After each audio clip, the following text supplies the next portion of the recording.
presented by USA Racquetball. The top men and women players in the world have come to Minneapolis seeking the title of champion from the sport's original Grand Slam. You're about to witness one of the fastest sports in the world with the ball traveling at speeds near 200 miles per hour. Hold on to your seats while these incredible athletes show you why racquetball is the greatest.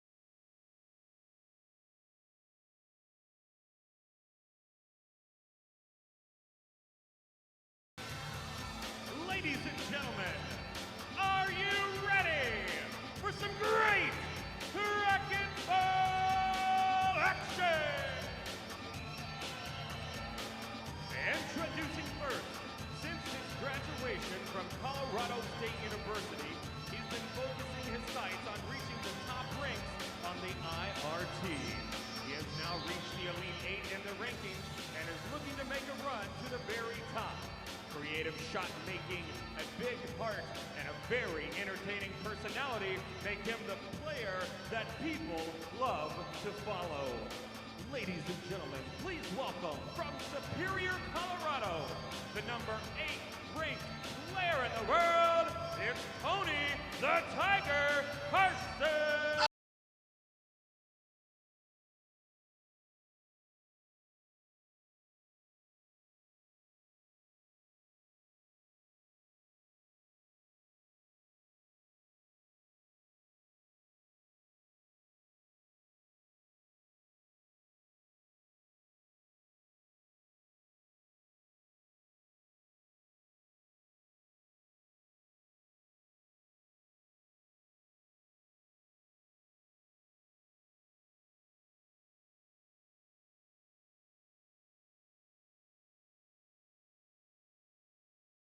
Opponent. Words can hardly describe the impact this player has had on the sport of racquetball. He's known as the Kane, completely dominating the IRT during the last 7 seasons. He's considered the greatest player to have ever played the game. He's a one-man demolition crew on a racquetball court and is also one of the most gifted athletes in the entire world. Ladies and gentlemen, please welcome from Edmonton, Alberta, Canada, now residing in Austin, Texas, 9-time U.S. Open champion and the number 1 ranked player in the world, the man who's no longer chasing history, he's making history. Say hello to Kane Waselenchuk!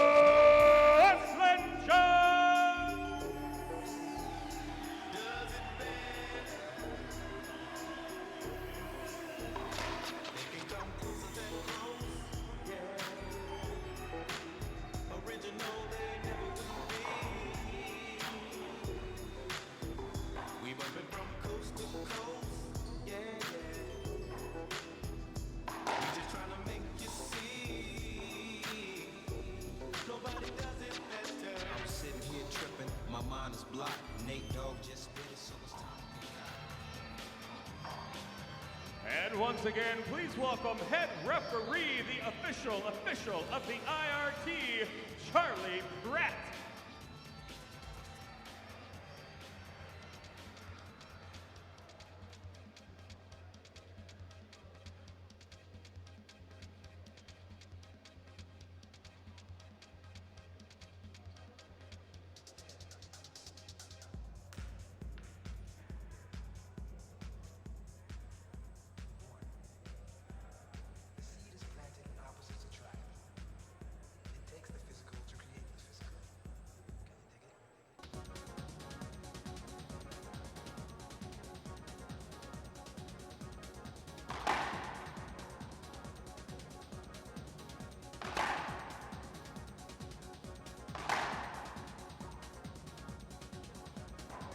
Everybody, tonight at Hubert's, the Racket World Party, immediately after the last match on the stadium court.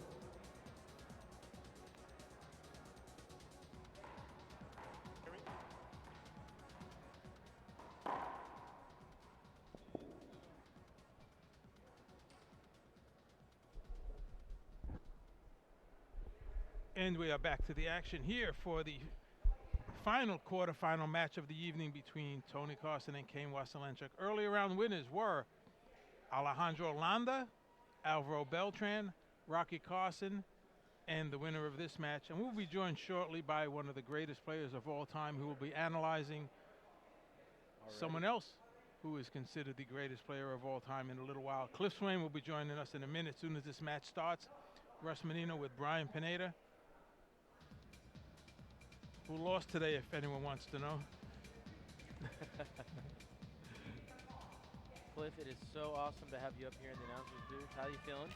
I feel great, except for that I'm up here in the booth with you. I mean, I'm happy to be here with you, but I'm up here in the booth and not down there. But no doubt. It's got to be a different feeling for you.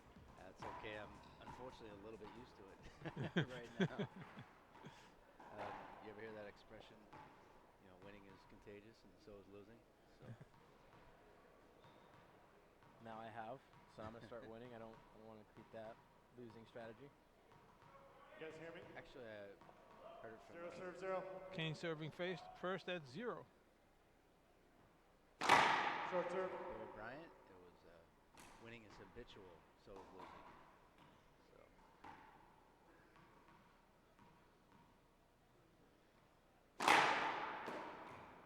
Two.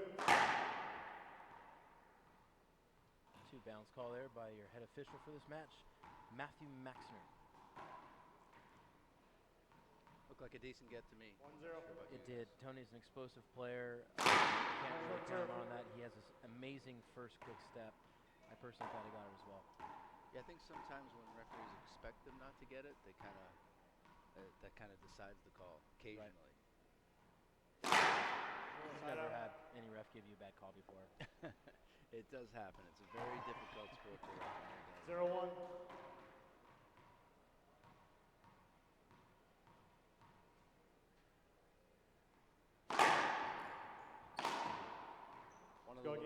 One of the little flaws of the game. 0-1. One of the ways I think things could be improved is, you know, figuring out a way to make it, you know, easier on the referee and more proper calls, less arguing about them. That kind of 1-1. Sure. I think that 2 bounces, skips, and those 2 for sure, off the top of my head, should be completely against the rules to argue them at all. I mean, complete automatic technical. There's just nothing to talk about. And the reason that I'm sure people are listening probably say that I'm a hypocrite right now, because the only reason I do it is because I see other players do it with the referee in my match, and then they work them, and then it works. Right. So I'm put in a position where Short serve. I now have to do it also, and I really don't like it. I don't like to do it, and I don't like especially don't like the people that have to watch that. Right. But if it was a more, I think that's an easy one that could be changed, you know, right away.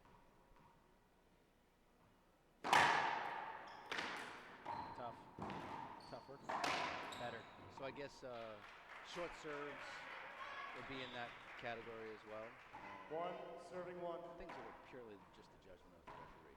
You know, and if somebody wants an explanation of a hinder or avoidable, you know, they should be allowed an explanation, and then it should be over.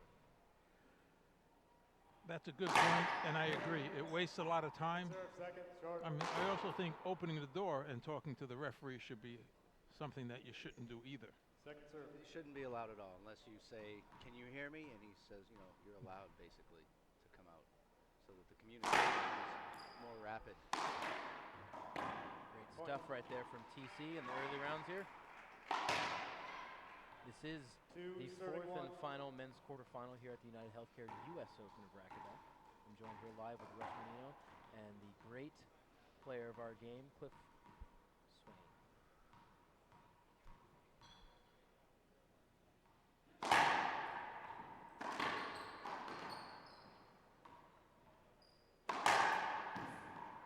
Just a beauty down the line. Cliff, you got some time on this show court. What is it like playing with the all-glass court? What's that experience like? I love it, you know, just knowing that there's tons of people out here and the IRT network is cranking, and it's equally difficult for both players. Sorry, I got caught up here. It's definitely more difficult than most glass courts because it's, for TV's sake, it's quite dark in there and light on the outside. So, and then you see these lights around the top of the walls here. So when a ceiling ball comes back and then you're about to take it off the back wall, you're looking right into the lights, and then very quickly you're looking into very dark, when it does come off the back wall. So it is difficult, no doubt, and the more you play on it, the easier it gets. Sure. It's 3-2 here for the world #1, Kane Waselenchuk. You were fortunate yesterday, Cliff, to actually play Kane twice in singles and doubles. Right. How's he as a doubles player? Oh, he's excellent. That was the best I've ever seen him play doubles. I've played against him a couple times in doubles, and that was some of his better stuff.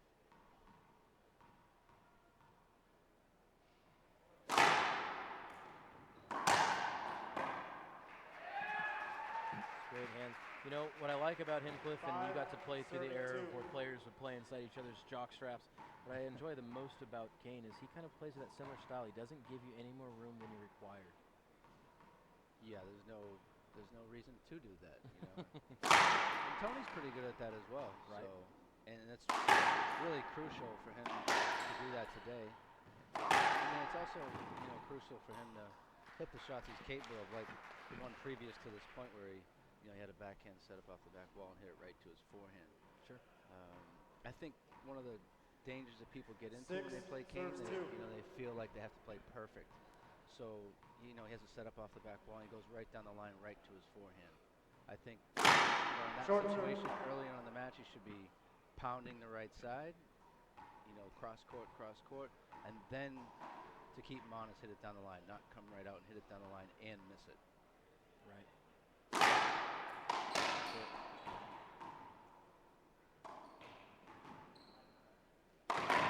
Skip ball. Skip. Fortunate there for Tony. He's going to come back in the box here. Stop leading at 2-6 in the first game.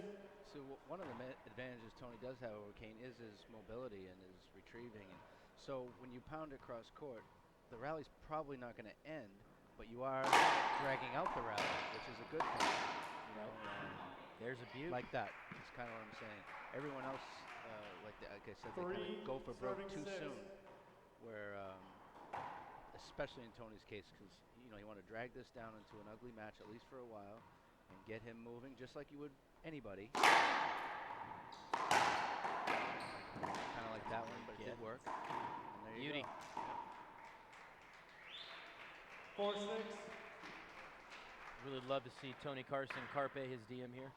Stay focused. It's 4-6.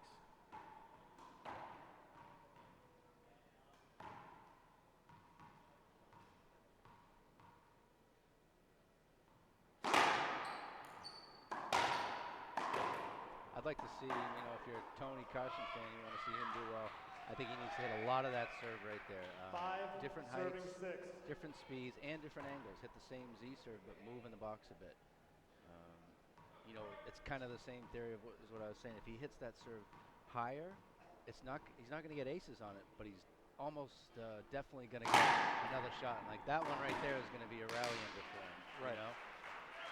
I would, if I was coaching him or whatever, I would say, 2 or 3 more of those Z's before you go there. And it's funny when you get somebody looking for one serve that kind of works, and then you do that, the court's much more open. That's a good return right there. Trouble.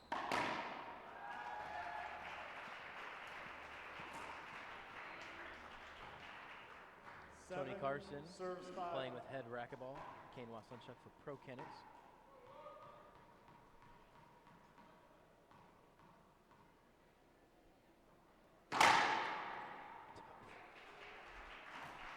That's just a missile coming to Tony's backhand and just cracks out there on this all-glass court.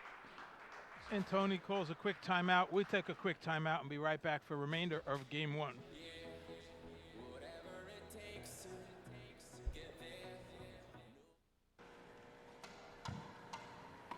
New Echelon, Toron, 170, ESP technology with tech stream technology. This racket feels great. Red and black look. This is the one this year.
And we're back here at the United Healthcare U.S. Open of Racquetball. Kane serving 8, serving 5. This is the fourth and final quarterfinal of the night, featuring number 1 player in the world, Kane Waselenchuk, against number 8 player in the world, Tony Carson.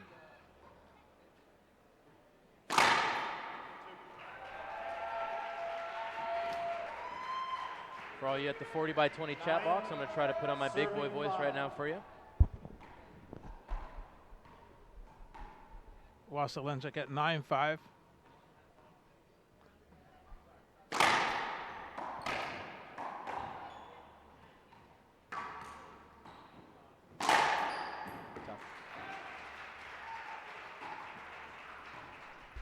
Hey, Mr. 175, can you hear me now?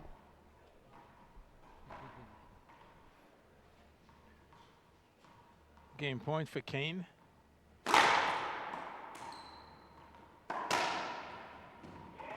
And game 1's in the bank for Waselenchuk. A good start for Tony Carson, but then Kane warmed up. We'll be right back for game 2 with Cliff Swain right here on the IRT network.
And we're back here at the United Healthcare U.S. Open here in downtown Minneapolis. I'm joined here with great statistician of the IRT Tour, Russ Menino, and of course, the multiple-time world number 1, Cliff Swain.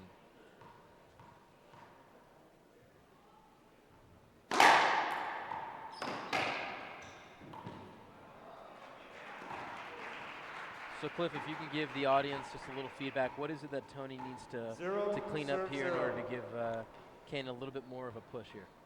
Yeah, I think he had a couple opportunities and didn't capitalize. You know, this game with anybody, you know, I guess especially Kane, you know, you got to capitalize. The rallies are short. The game's only to 11.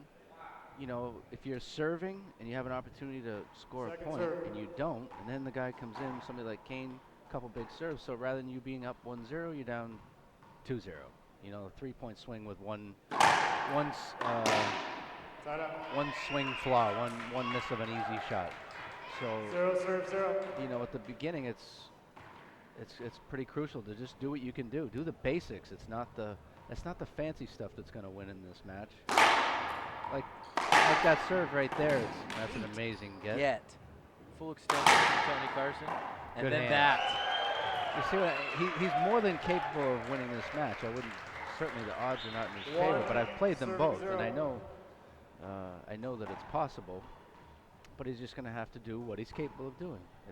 It's not more. He doesn't have to have the best day of his life. He has to just have a very, very good one. That's a very good serve and a very good return, and like that needed to be flawless to get by him. I would hit that exact same serve again if I were Tony.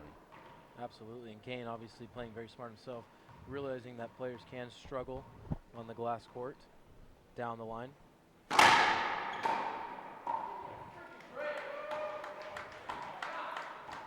One serves one. That's a super low, super hard serve, but it also does require a good bounce. And you just heard Tony say, "Give me a break." That's Kane's just trying to hit that one straight in, but it caught the crack, and that's an ace. Missed opportunity there. Like you said, though, even though he missed that shot, Cliff, you're absolutely right. He does a great job himself of using his body to help maybe maneuver his player around, open up his shot. Just barely came up short there.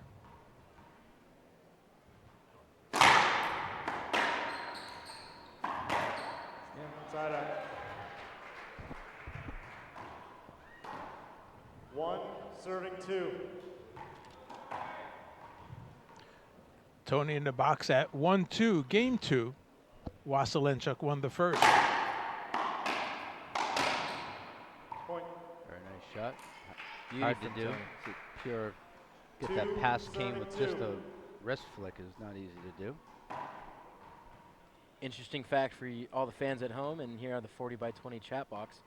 The first time that Kane ever made it to the quarterfinals and coincidentally to the semifinals, the man that defeated him on his beginning of his career was Cliff Swain. Oh yeah, it's a new stat that I didn't know and one that I like.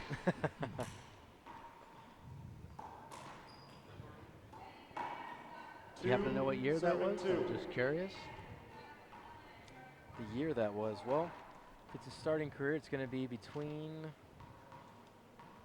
oh boy, I could really take a guess here, but I believe it's the early 2000s, somewhere in there. I'm really bad at that, so I'm no help, sorry. Short serve, second serve.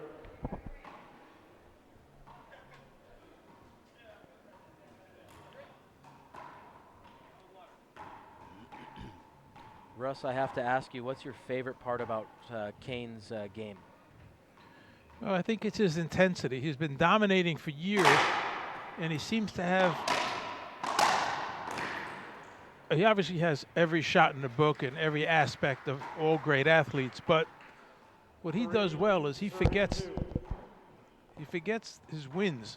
A lot of people like to forget their losses. He don't have that many, but he forgets his wins and just goes out and wins the next match or the next tournament. And he's on an amazing streak. Has almost every record, if not every record, in pro racquetball. 80 tour wins, consecutive streaks, #1 titles, including 9 U.S. Open titles and 9 #1 year-end titles. 5, serving 2.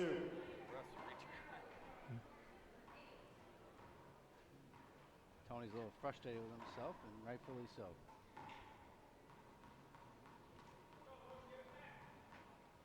This is the kind of point right here in the match that Tony needs to hang on.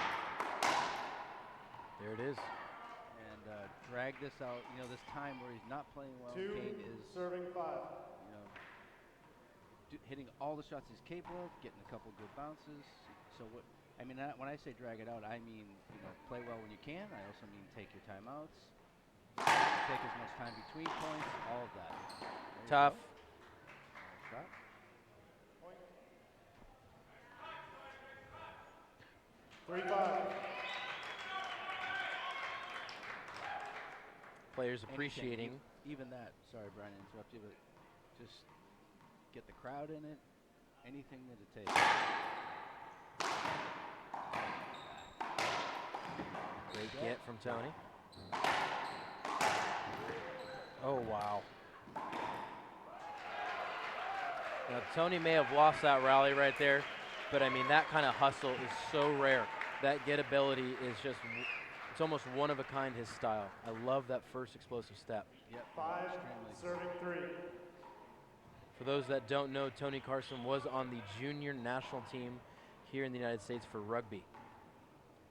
Great competitor. I've played against him, and I think he forgot that we were playing racquetball. Short serve, second serve. It's okay, I can forget too for a minute, you know.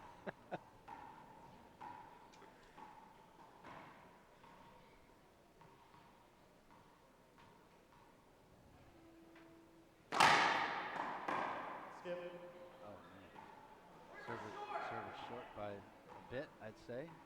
How about you guys up here? You know, we're in the back 100 and it looks short here. 6-3.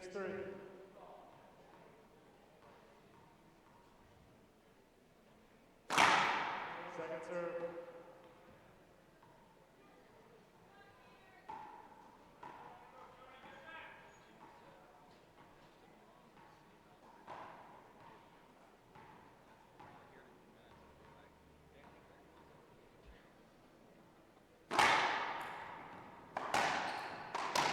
Beauty.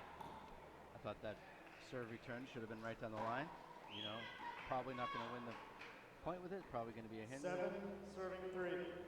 But it's better than a loss of point. Something that fascinates myself about Kane is his ability to shoot from behind himself. Great hustle. Nice get by Kane. There it is. Wow. And there it is, world number 1 on the floor. Getting dirty here with Tony Carson. Tony Carson, the victor of that rally.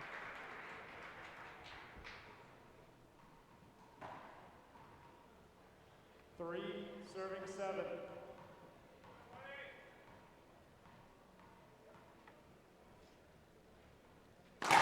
Short, second serve. So I'm looking at the 40 by chat box here, guys. Tell me when's a good time. I see a question from Brett Crowley. Tell me when's a good time to answer that, okay?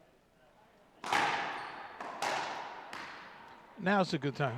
Okay, so Brett, the question about hitting the ball off your back foot, it looks like Kane does. And is that proper? I say it's completely 100% proper. Everyone teaches to have a weight shift from back to front and hit the ball off your front foot is completely improper, in my opinion. Ideally, it's off your back foot or over your center. Once all your weight goes to your front foot, you now have too much weight moving forward and on one foot. It's like in golf, they call it sliding. I don't know if you're a golfer, Brett, but that's one of the advantages that Kane has over everybody is fundamentals and hitting it directly over your center or off your back foot is much better than off your front foot.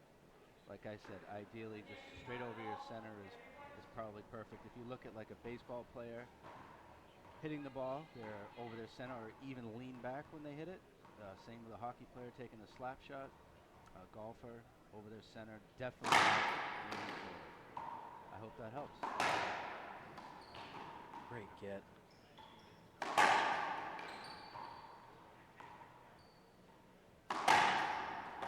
What a stride there from Tony Carson. And that's why you get to every ball, no matter who you play right there. It just pays dividends. Maybe not right away sometimes, but in the latter of the match. 3, serving 7. Just a quick update here for you, all you fans tuning into the IoT network. I know we're expecting to see some women come on the court. They have been moved to the side court to stay on time for convenience for the professionals. We want to stay as true to the time as possible for their play time. We apologize if you were trying to look forward to seeing them. Just that last incredible match took too much time. The next match that will be coming up is the men's doubles. You're going to see Alvaro Beltran and Rocky Carson take on Daniel De La Rosa and Jose Rojas. And during that segment, we'll talk to you a little bit about the pro doubles coming up here next month, November.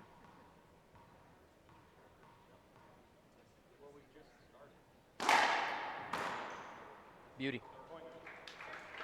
Just like you said, Cliff, I mean, it's almost like he can hear you. Just right down that right wall and just pounding on that serve. Yeah, you got to get that thing to the corner, not somewhere over on that side. It's got to be good.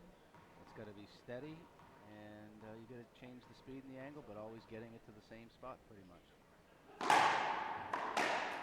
So there's the difference of getting it, that's somewhere over there as opposed to right to the corner.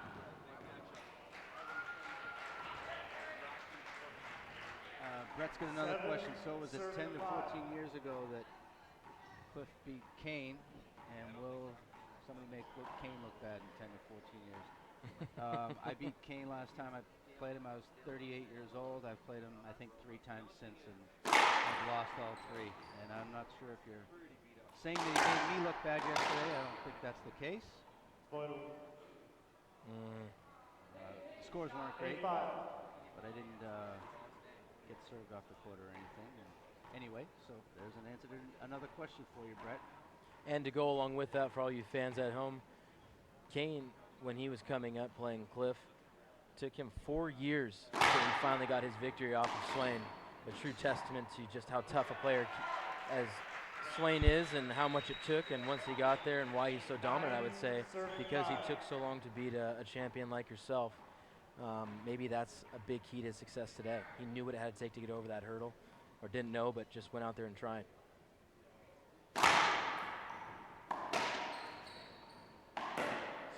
Yeah, he's completely gifted, you know, on stuff that you can't really teach, and has all the fundamentals. And, you know, whatever amount of tournaments there are a year, he gets fired up for about 1 hour each day and gets it done.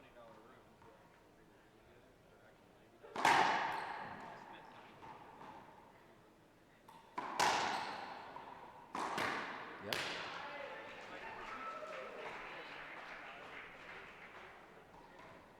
Great splat there from the world number 1.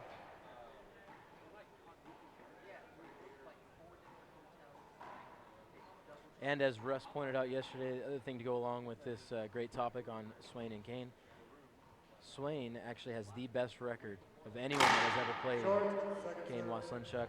Russ, what was that stat again? Well, Cliff has the most wins against Kane, 9.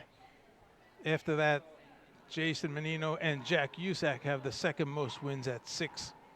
But the person with the best record against Kane is John Ellis, who's 2-1. So Cliff doesn't have the best record. He just has the most wins. There it is.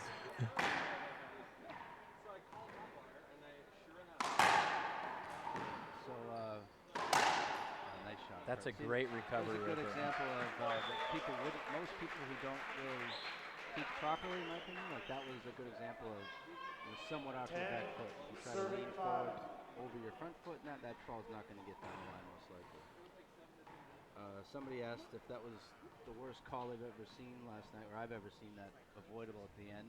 I believe it got categorized as being blantonized. Oh my God.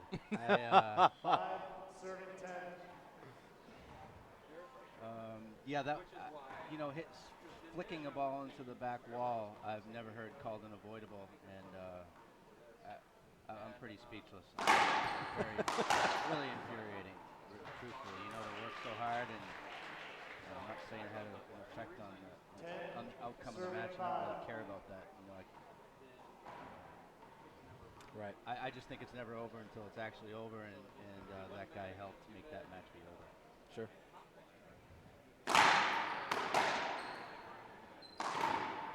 So Cliff, I know you do some video analysis and you work with a lot of young players coming up in the world. When we come back from this break, will you brief us a little bit about CliffSwain.com? Sure, I'd be happy. And we'll be right back for Game 3 right here on the IRT Network.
And we're back to the action for Game 3 between Kane Waselenchuk, Tony Carson.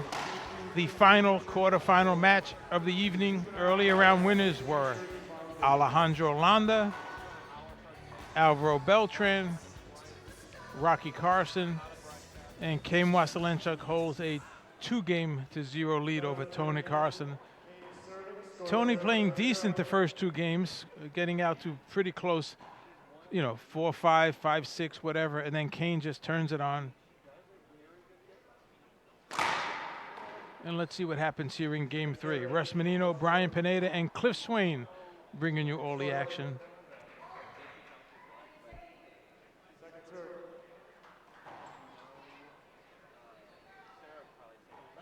So the ref called that good, and the linesman overruled it, correct?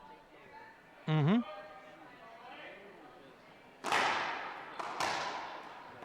Beauty. So right before the break, we had asked Cliff to tell us a little bit about what it is that he does with CliffSwain.com as far as the young players who've seeked out your help. Cliff, you want to give us a little insight on that CliffSwain.com? Yeah, sure. I mean, it's a website I have that has tons of videos, of matches that you can't see anywhere else. Some of me and Kane, some of me and Sudsy, me and Alvaro. There's also instructional videos with myself, Vargas.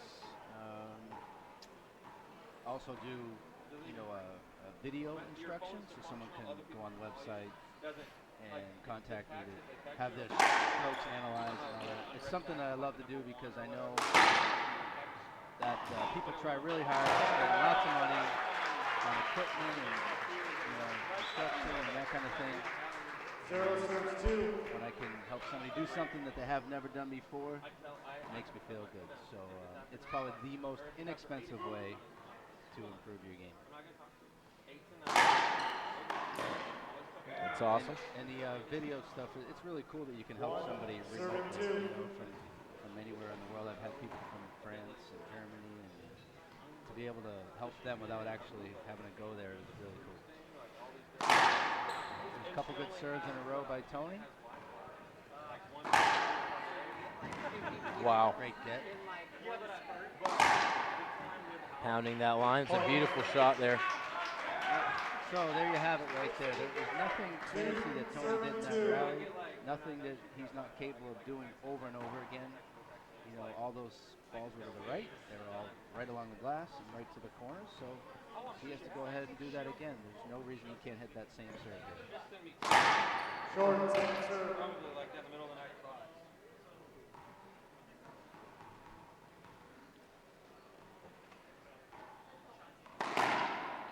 Yes, I don't like that serve at all from him. I thought he should just pound another hard drive Z. 2 serves, 2. Just my opinion.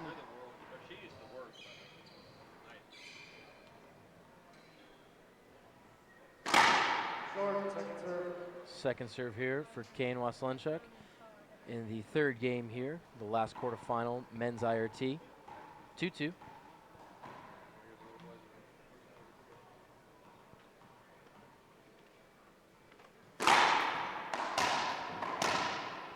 That was a blister of a serve right there. Tony, I thought, hit a pretty decent cross court, but like you said, Cliff, he's going to that forehand side where you should be maybe pounding that right side wall. Way too much.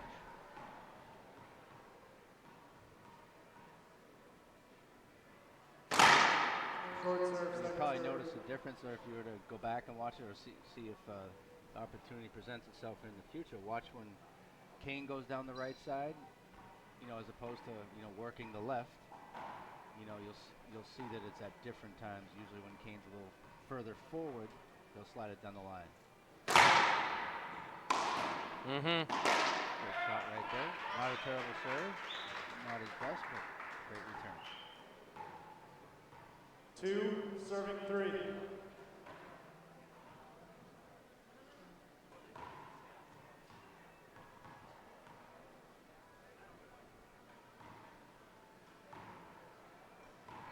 Can I say a quick hello to Lorna Rose, who's watching right now? She says, I practice perfect. Not sure if I do, but I try to. Not sure what happened with that serve there. Looks like it flew off his racket or something, right? Something happened right there. It came off and then off the back wall, and Kane hits another blister of a shot. It could be from the pressure Kane puts on you to try and be perfect. Now there's an example right there, right? Cross court, and he's got a chance to win the rally. Excellent touch up front by Kane Waselenchuk. Frustrating Tony a little. You know, I agree with you, Rusty. That was good touch, and he always does have amazing touch. But Tony running backwards there, trying to flick one right down the line to his forehand rather than sort of resetting the rally and hitting seam ball.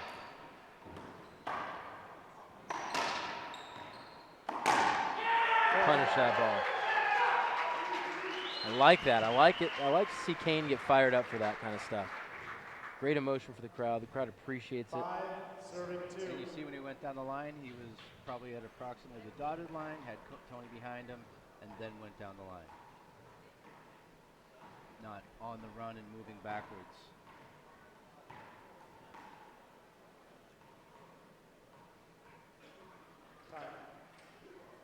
And we have a timeout by Tony Carson.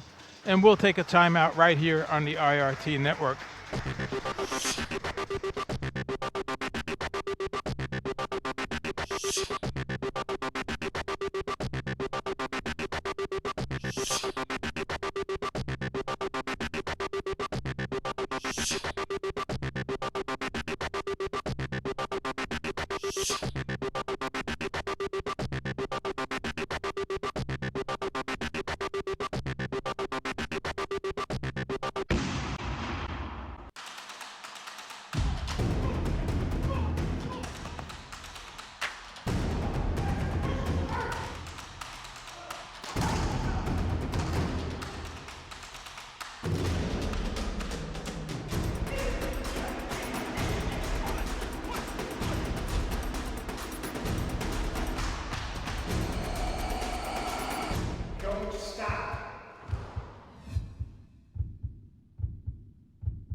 And my friends, you're joining Cliff Swain, Russ Menino, and Brian Pineda here at the United Healthcare US Open, brought to you by the IRT Network, presented by Lifetime Fitness. We're here live after the timeout from Tony Carson. The score is 5-2. Kane's in the box. Second.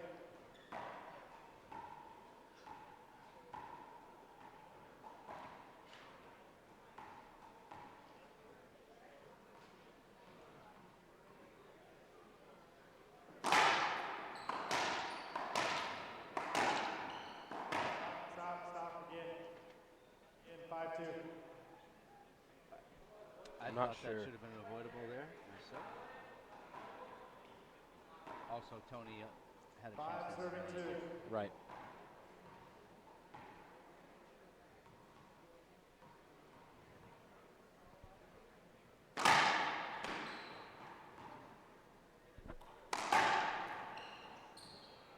perfect pass there. Pretty flawless. No, I mean, you can stand in exactly the proper spot and you're not going to get that one. Right. 6, serving 2.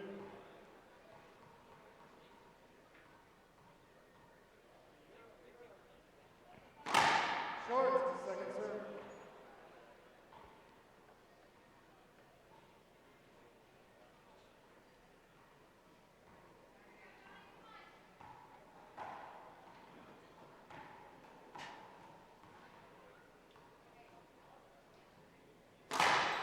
Short side out.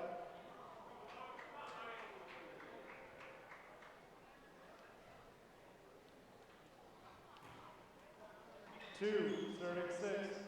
Cliff, I'm not sure how I haven't been able to bring this up yet, but as my true love is with outdoor racquetball, you were victorious this year at the 2014 World Outdoor Racquetball Championships. What was that experience like? It was exceptional in a few ways. Winning with Clubber. 6, serving 2. Craig Lane is his name. I played a CPRT outdoor with him.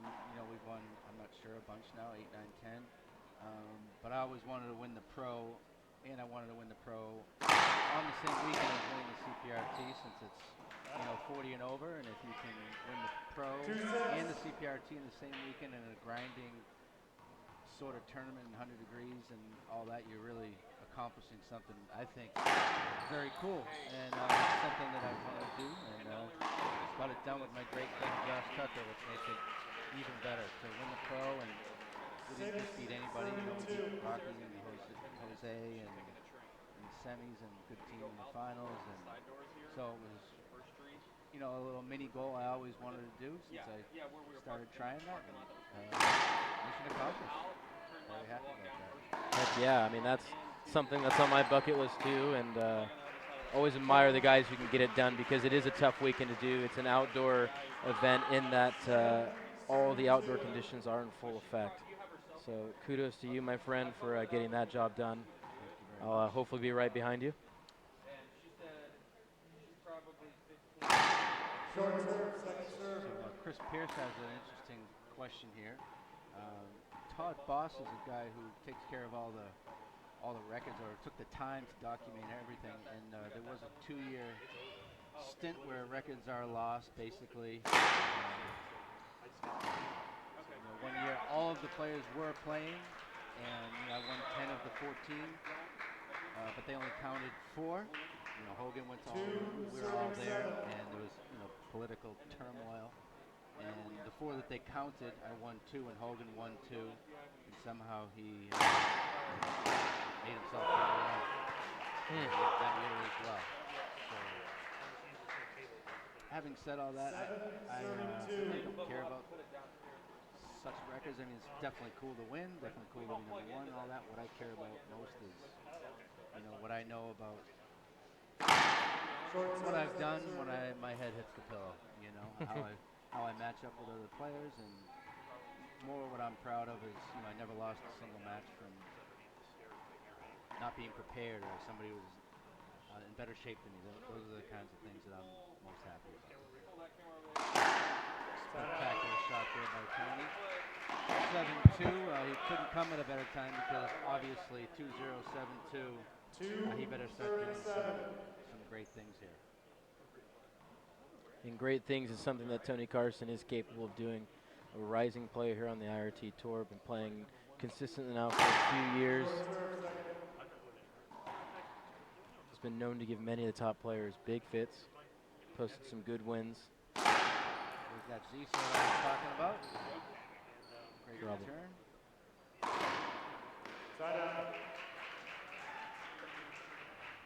You see on that first serve where he went for the cross court. Cross court ace. It's kind of a feeling you get when you're at this point where you want like 1 point with 1 swing, and it's just, in my opinion, it's the wrong way to go about it.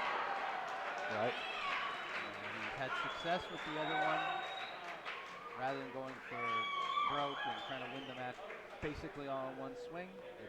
To me, it's the opposite. More Jason Medina style. Get that thing in play and make it a slugfest and get every single ball. There's the serve I'm talking about. Oh my! That's a great return. And again, I would hit the exact same serve again, because that's as great as he is, and he can do that more than most. That's not going to happen over and over again. If he hits that serve just like that, he's going to win the majority of the points.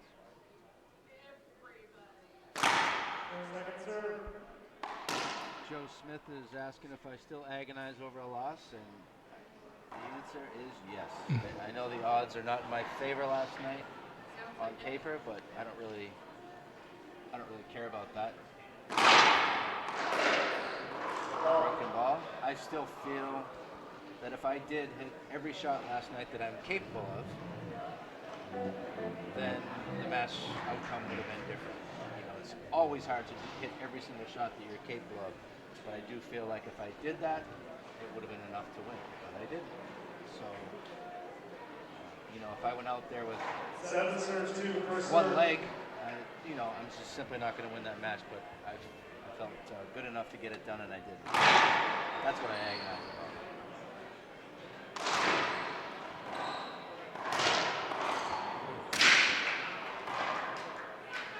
It's got to be, you know, you've done something in the industry 8 when serving 2. a former great player of the world, possibly the first great our sport saw after after Dr. Bud Mulheisen. Charlie Brumfield regarded you as his favorite player to watch because you just never, ever gave up. You played every single point to 110% of your ability. Thank you very much. And that goes on the list of what I'm.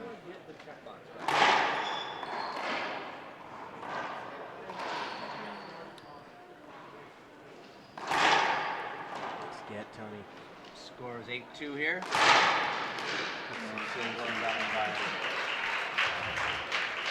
There you go. The Professor 1 score is 8-2. That came on my phone? No, I plugged it in to charge. Oh, and that came on your phone? Imported, yeah. So there was 3,000 pictures? no, not your picture. Here, my picture. Nice. Yeah. So I like them. I don't know how.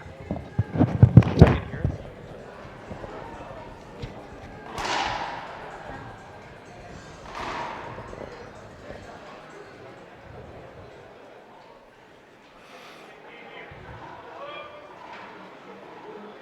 Well, 8-2 here in this third game. 9 serving 2. Pardon me, 9-2 in this third game.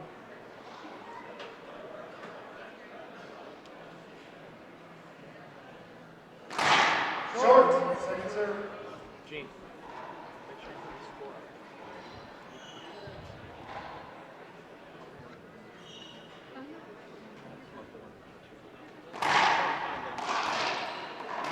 I'm not sitting up here. Let me see. Poor Kane just can't really catch a break right now.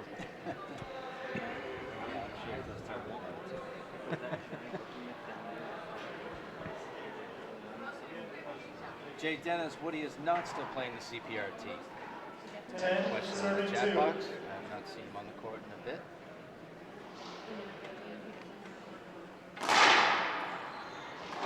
Oh, he doesn't know we're home. Skip ball by Tony Carson. Kane Waselenchuk wins in 3. Thanks for Cliff Swain for joining us. And we will be back in a short while with the men's pro doubles right here on the IRT network.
A revolution has hit the sport of racquetball. Experience the effortless power of Head's new graphene technology. The world's strongest and lightest material allows optimal weight distribution in the new Radical series. Available in 3 different weights, your game will experience a whole new level of power and performance. Carson and Paolo Longoria are overpowering the competition with graphene technology. Play like a pro and get a new Radical in your hands today. Visit head.com/racquetball to find a dealer near you.